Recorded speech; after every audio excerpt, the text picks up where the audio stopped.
Betul, seorang suami sudah punya istri, dia sudah punya tanggung jawab. Tapi suami yang baik adalah yang memberikan dukungan yang maksimal kepada istrinya agar dia berbuat baik kepada orang tuanya. Dan istri yang baik senantiasa mendukung suaminya untuk terus melakukan kebaikan kepada kedua orang tuanya.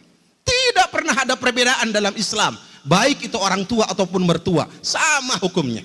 Ketika kita berbuat baik kepada mertua, kita berbuat baik kepada kedua orang tua.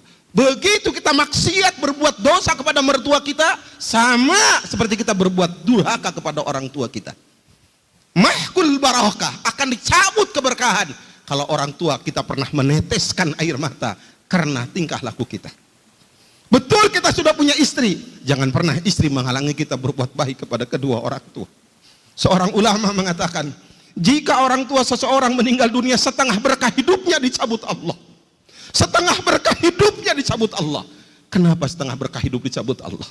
Di dunia ini tidak ada amal yang lebih baik dari berbuat baik ke orang tua. Mungkin hadirin sedang Jumat pernah membaca satu hadis dari Rasulullah.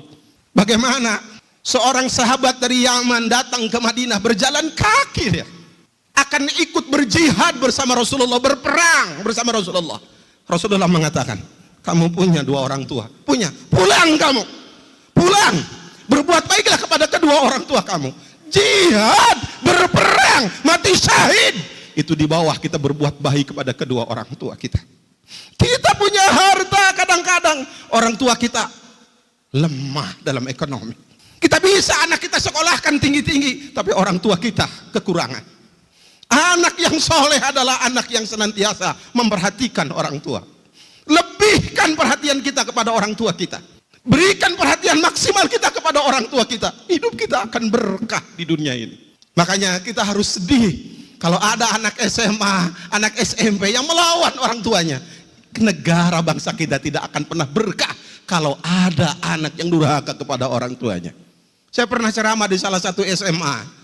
Dan saya tanyakan pada seluruh anak SMA yang hadir saat itu, siapa di antara ananda yang belum pernah berbohong kepada orang tua? Semua anak, tidak ada yang mengacungkan tangan. Berarti semua anak pernah berbohong kepada orang tua. Nangis hati saya. Jangan-jangan anak kita juga pernah berbohong kepada kita. Orang tua segala-galanya buat kita.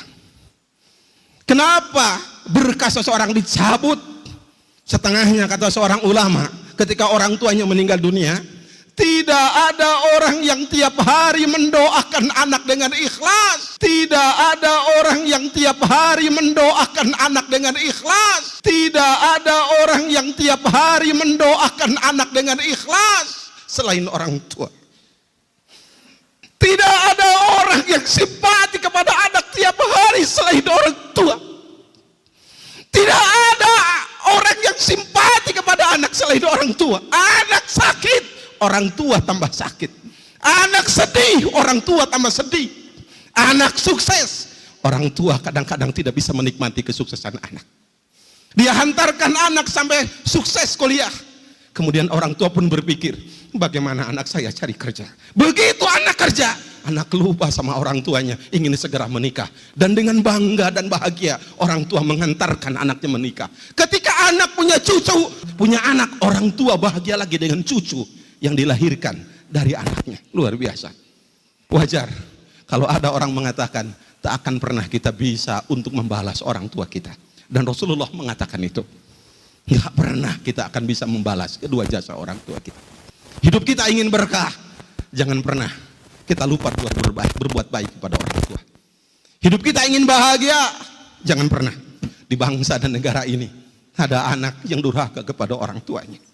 Mari kita bimbing adik-adik kita dan kita bimbing diri kita agar patuh kepada orang tua kita dengan sebaik-baiknya.